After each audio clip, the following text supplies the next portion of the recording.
这个小朋友啊，对，几岁了？刚4岁。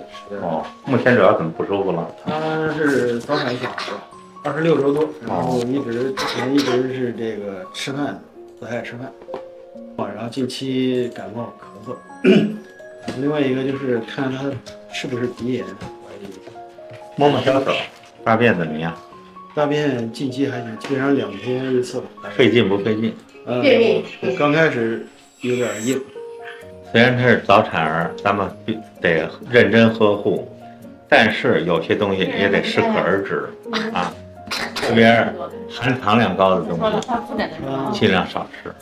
吃多了以后，导致他内热重，有内热就招外寒，反复刺激他出现咳嗽啊、鼻子呀等等一系列的问题啊。但是他主食吃的不好，就怕他。咱们这样子，我给你开药以后，促进他的脾胃消化和吸收，慢慢就让他能吃了，这问题就控制住了。对。